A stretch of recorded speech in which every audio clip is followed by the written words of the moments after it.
Sabe aquela situação?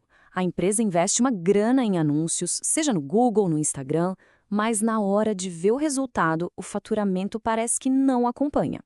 Se isso soa familiar, a boa notícia é que não é uma exclusividade. Muitas empresas pensam que o problema está nos anúncios em si, mas olha, a verdade é que o verdadeiro ralo de dinheiro começa depois que alguém clica. Vamos descobrir juntos onde exatamente estão esses vazamentos e, o mais importante, como resolver isso de uma vez por todas. Pensa bem, cada clique que uma empresa paga é, na verdade, um investimento. Mas dá para rastrear esse investimento até o faturamento real no fim do mês? A falta de uma resposta clara para essa pergunta já é o primeiro grande sinal de alerta. Mostra que o sistema tem um problema sério, e é exatamente por aí que a nossa análise de hoje começa. E o que a gente vê na prática é este cenário aqui. De um lado, um fluxo constante de dinheiro entrando em plataformas de anúncio, do outro, o faturamento que sai, bom, ele não corresponde nem um pouco ao esperado. E olha, isso não é um problema de marketing, não. Isso é um vazamento no sistema. Um verdadeiro ralo de dinheiro que impede o negócio de crescer. Então, o primeiro grande vazamento acontece, acredite, segundos depois do clique. Esse é o momento em que o interesse de um potencial cliente está no auge. E, ironicamente, é exatamente aqui que a maioria das empresas falha, e falha feio. E por que essa falha acontece? A principal razão tem um nome. É a armadilha do site panfleto. Sabe como é? Aquele site que até pode ser bonito, mas é super confuso. Ele funciona mais como um catálogo digital do que como uma ferramenta de vendas de verdade. Ele joga um monte de opções na tela, mas não dá um caminho claro. No fim, ele vira a primeira grande barreira entre a empresa e o cliente. Vamos comparar para ficar mais claro. O método antigo do site panfleto joga um emaranhado de opções na pessoa que chega. Isso cria confusão, frustração e o resultado? A pessoa desiste e vai embora. Já a engenharia web faz o contrário. Cria um caminho reto, claro, um fluxo linear que leva a pessoa quase sem esforço para uma única ação: entrar em contato. Então, o ponto crucial é este aqui.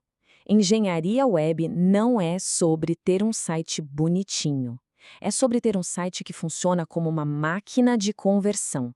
O objetivo é remover todo o ruído, toda a distração e construir um caminho lógico que leva o visitante exatamente para onde ele precisa ir, sem pensar duas vezes. Certo, vamos imaginar que o visitante conseguiu navegar pelo site e decidiu entrar em contato. Perfeito, mas é aqui que a gente encontra o segundo grande vazamento do processo. Um ponto onde a velocidade é simplesmente tudo. Pois é, mesmo um lead super qualificado perde o interesse muito rápido. Para se ter uma ideia, alguns estudos mostram que responder em 5 minutos em vez de 30 pode aumentar a chance de conversão em mais de 20 vezes. Cada minuto de espera é uma oportunidade de ouro para um concorrente mais ágil pegar esse cliente. A diferença na prática é brutal. Uma equipe humana tem horário de trabalho. Um lead que chega na sexta-noite, por exemplo, vai esperar até segunda-feira. E nesse tempo todo, o interesse esfria. Ou pior, a pessoa encontra outra solução. Uma IA, por outro lado, responde em segundos, a qualquer hora do dia, da noite, nos feriados, qualificando o lead e até agendando reuniões enquanto a equipe humana descansa. Ok, mas mesmo com o primeiro contato impecável, a gente entra no que talvez seja o maior vazamento de todos, a falha no acompanhamento, no famoso follow-up. Essa expressão, cemitério de leads, é forte, mas ela descreve perfeitamente o que acontece. Leads que disseram, vou pensar, ou me liga depois, são simplesmente esquecidos numa planilha. Todo aquele investimento em marketing para atrair a pessoa morre ali, enterrado pela falta de um processo de acompanhamento. A diferença aqui é gritante. No modelo manual, os pontos fracos são a memória humana e a correria do dia a dia. Já um sistema automatizado, ele é implacável, no bom sentido. Ele nunca esquece. Ele reativa conversas e recupera vendas que a equipe humana, inevitavelmente, acabaria deixando para trás. Agora que a gente já identificou os 3 principais vazamentos, vamos começar a juntar as soluções. Porque não se trata de ferramentas isoladas, sabe? É sobre criar um ecossistema, um sistema integrado que funciona para fechar todas essas brechas de uma vez só. Mas antes, vamos dar uma olhada neste número. Em média, 96% das pessoas que visitam o site saem sem nunca entrar em contato. A gente falou sobre como lidar com quem entra em contato, mas e essa imensa maioria silenciosa? Essa pergunta nos leva à peça final do nosso quebra-cabeça.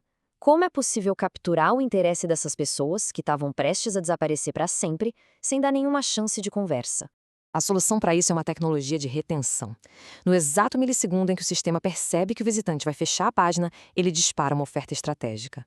É a última chance de transformar um visitante anônimo em um contato valioso, antes que ele vá embora, talvez direto para o concorrente. Então, resumindo, Túlio, para cada vazamento que a gente identificou, o site confuso, a resposta lenta, o follow-up esquecido e o abandono da página, existe uma solução automatizada que ataca o problema na raiz. E o mais legal é que, quando combinadas, elas formam um sistema coeso, um sistema à prova de falhas. E essa citação realmente ajuda a mudar a perspectiva. A presença online de uma empresa não deve ser vista como um custo, um mal necessário. Pelo contrário, ela deve ser o motor mais confiável e previsível do negócio, feito para gerar novos clientes de forma consistente. E para fechar, fica essa reflexão. Hoje, o site de uma empresa está ativamente gerando faturamento, se pagando, ou ele está apenas consumindo o dinheiro que é investido em anúncios? Ou seja, ele é um ativo que impulsiona o crescimento ou é um passivo que só drena os recursos?